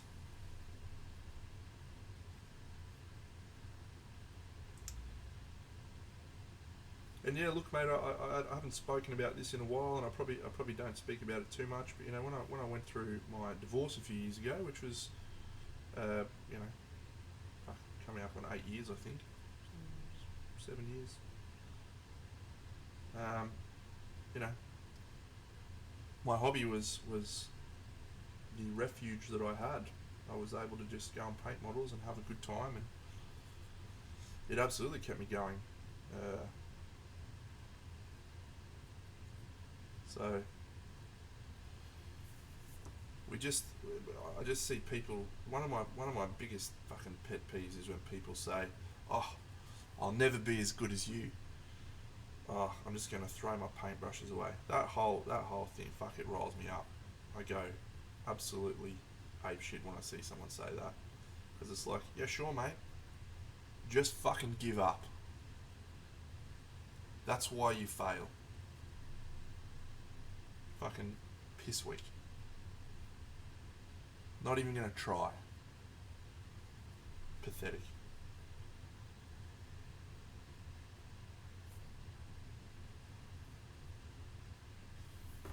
Try and fail, and then try again.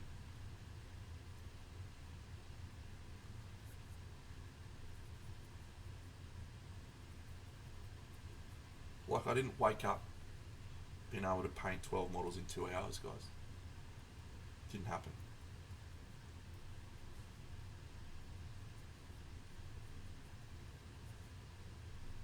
You know, people think that it did. People are like, oh, you're so talented.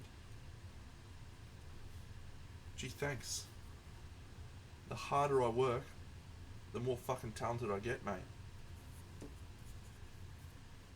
Anyway, I've just gone on a rampage there, haven't I? See, Mini Mancer?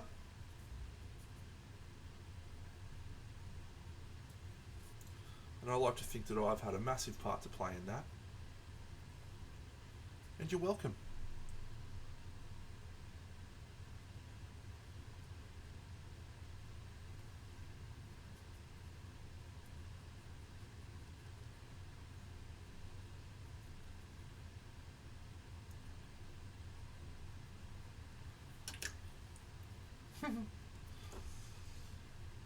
It's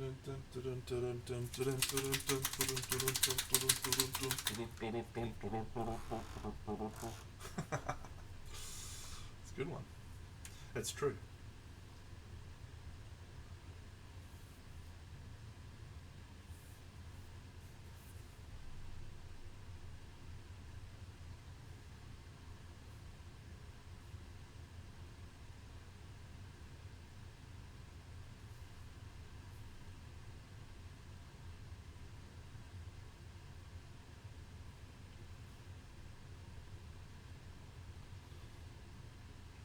Mate, if you want to get into my Discord, I don't have a Discord, but I frequent one that's run by a couple of wonderful people called the Dirty Paint Water Society.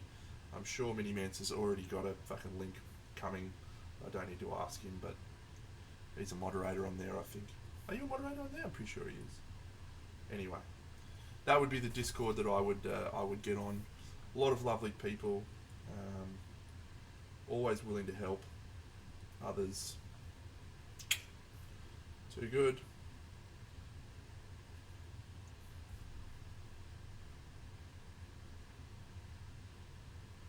Yeah, you'll occasionally see me pop in from time to time. Usually to say something aggressive for no reason, and then disappear.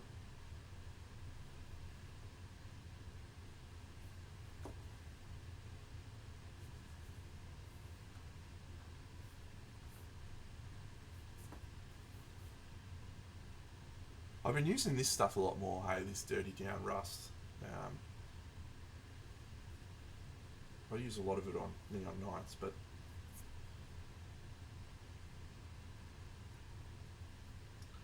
I don't know that I'm getting the absolute maximum out of it. I'm kind of treating it more like just a wash than actually using the full rust effect, but bloody good anyway, even just like that. Would I get down on a feedback channel? Yeah. I think that's a cool idea.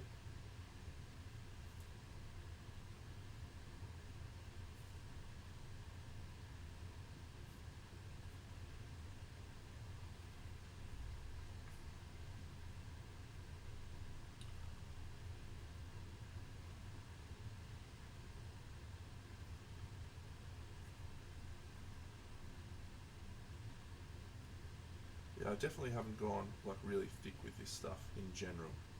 I did a couple of times in Neon Nights, and that's when it looks really cool. But yeah, that's all right. We're learning. It's the thing, friends. We're all learning. Get amongst it.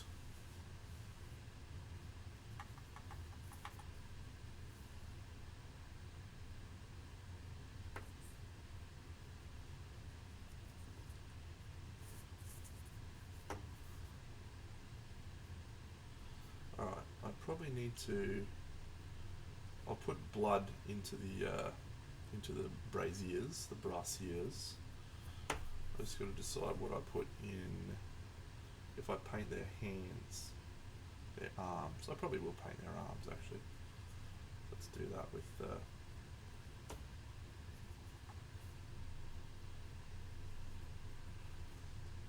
just like a dead skin colour.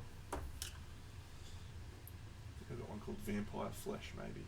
Oh, Vampiric Flesh. Could we get a better colour?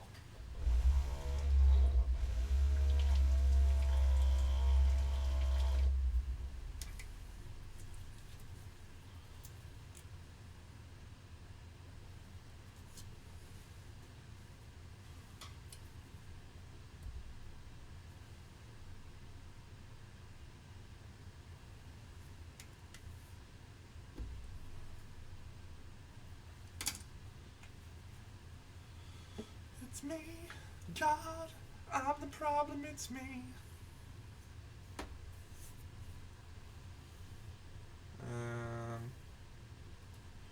Are they skeletal arms? Maybe they're skeletal arms. What's he carrying? He's carrying a skull. What a legend.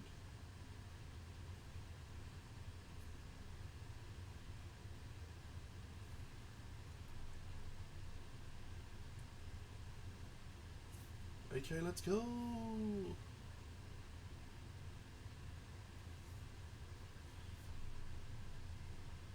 I'm just too much of a loose cannon for companies to want to recruit me, I reckon, mate. Like, when it comes to miniature painting anyway. I'm not a loose cannon in my real life, but imagine you're a miniature painting, you're like, we need a representative for our brand. What about that guy that goes on a rampage and tells people they're fucking shit?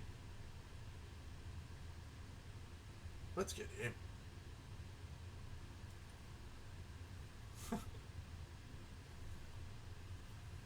Great call. Is he free right now?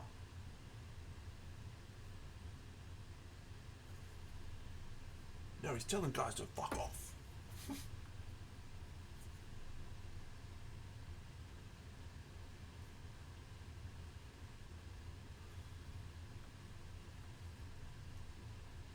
Bit excessive, don't I? Really?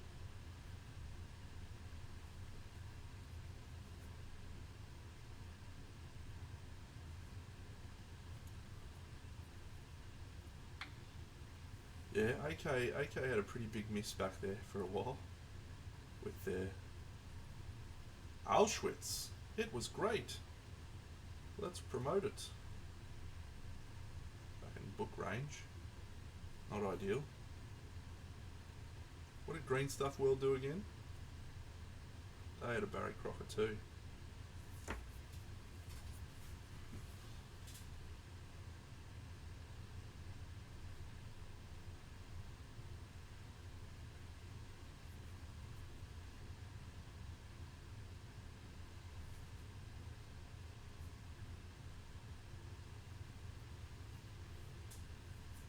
Good work, mate.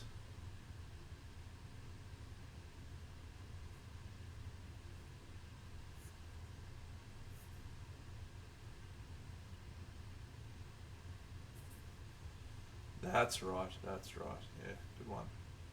Actually, Scale 75 did one too. I don't know if you remember this one, but they made a whole figure out of a person's artwork. They didn't even ask permission. They were just like, that's a great piece of artwork. Let's make a 3D sculpt of it. Let's sell it. Let's paint it. And they literally just, it was just a straight up and down copy of this chick's artwork. It's a bad one. Good times.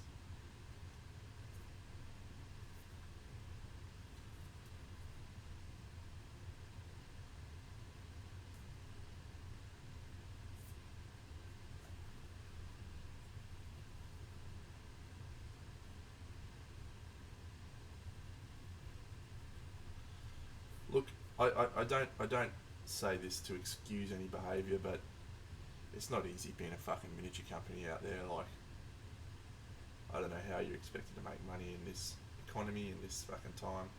So, miniature companies, not what I would recommend you invest your hard earned into. Just as a general observation there, friends. Don't do it. Bad plan.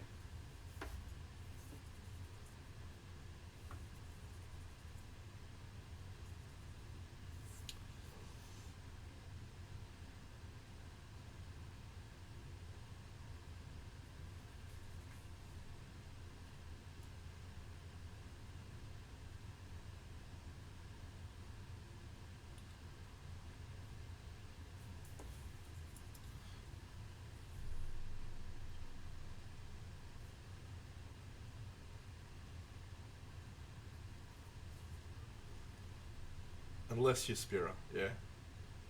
Spira just came along at the right time.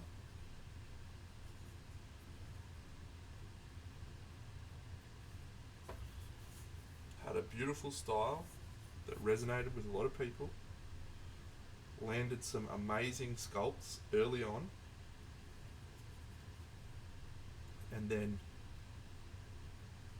created artificial scarcity. And I'd say that without meaning to impugn, because it wasn't, I don't think it was a plan of his to be like, yep, I'm going to fucking limit it so that lots of people don't get it, which drives up demand. But that's absolutely what happened. You know, the Three Witches, 113 copies ever made. And they are some of the best sculpts ever done. Ever done.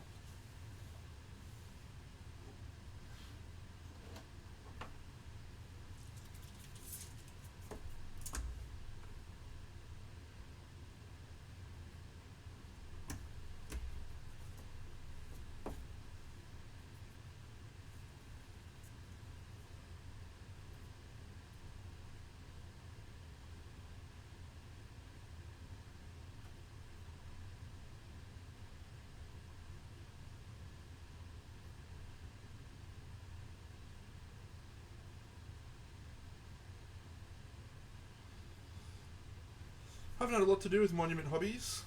I don't even know what they sell or if they do any figures that would interest me. I don't really know anything about them. So,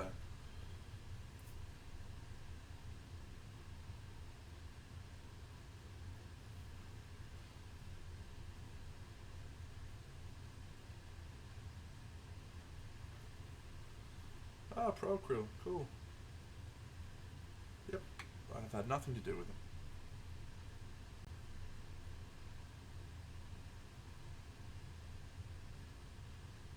But it's good to hear he's a good bloke. All people.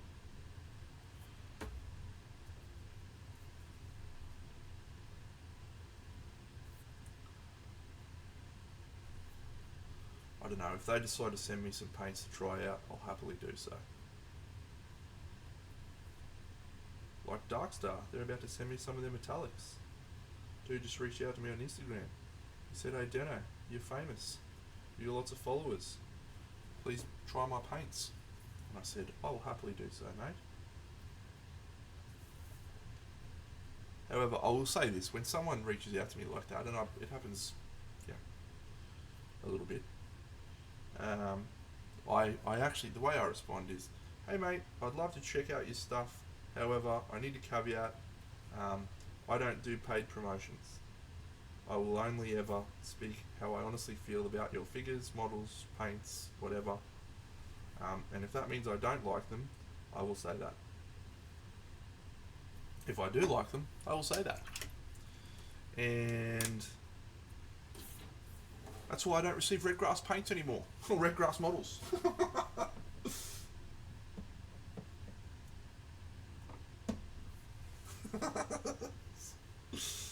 It's good stuff. Good stuff.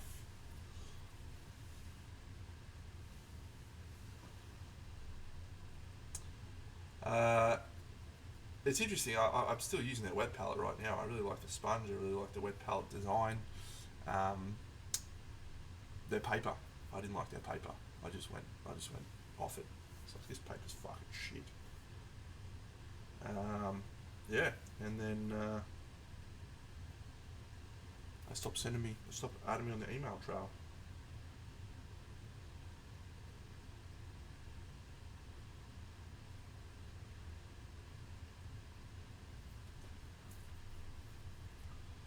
But it's just one of my values. I think honesty is just far more important than money or prestige or whatever.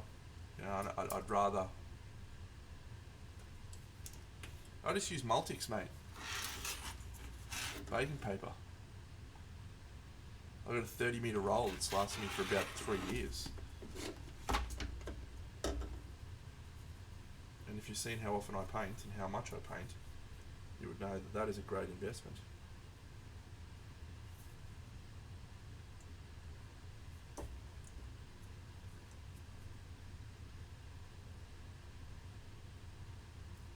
That's $3 for that.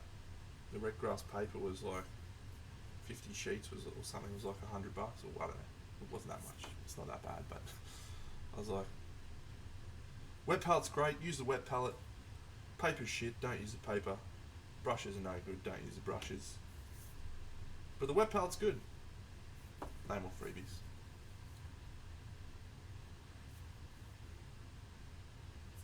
And I should also stress, I don't begrudge them that, you know.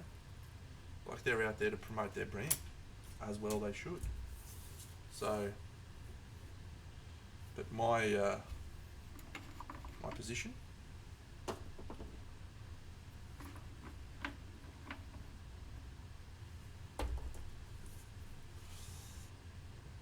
not a bad day's work, friends. 12 little dudes.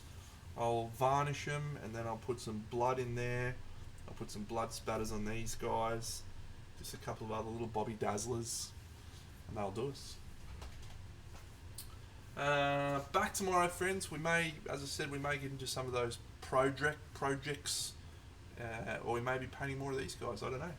There's some. I actually might show off a couple of models because there's some pretty cool models in here. So they obviously got better at model making. No, I don't stream daily, mate. They obviously got better at model making as they progress, because that's a fucking sick model, right? Yeah, about that. Fucking sick guy.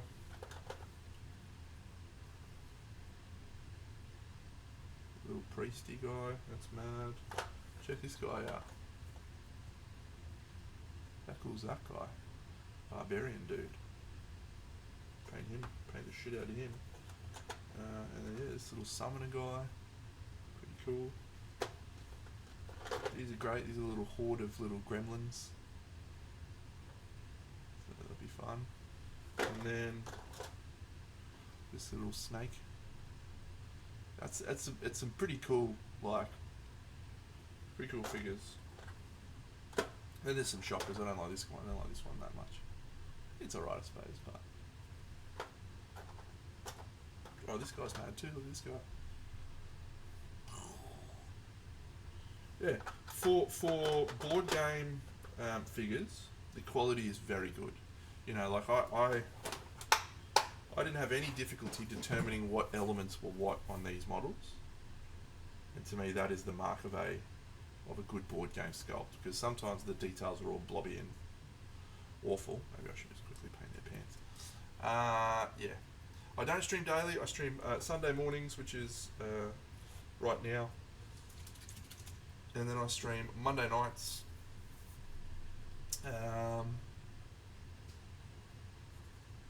And yeah.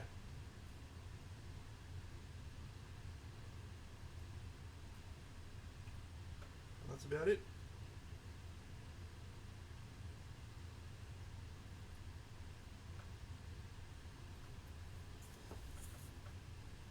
Oh, good question, Minimancer. At this point in time, no. No.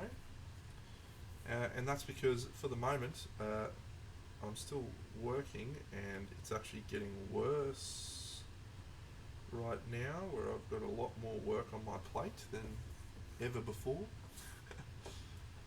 So, yay. And so just, I've got very little energy to do so, but yeah, we may consider changing it. We may go up to, we may bring back one night. I don't remember what night. I used to stream Wednesday nights, I think. Mondays, Wednesdays. So I may bring back Thursday nights.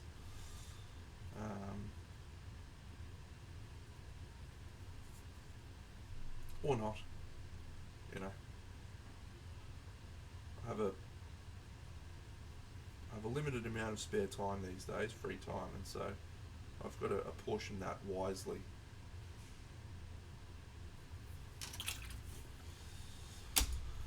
Alright, friends. I will catch you all tomorrow. Have a fantastic time, and I'll speak to you then. Big Dano.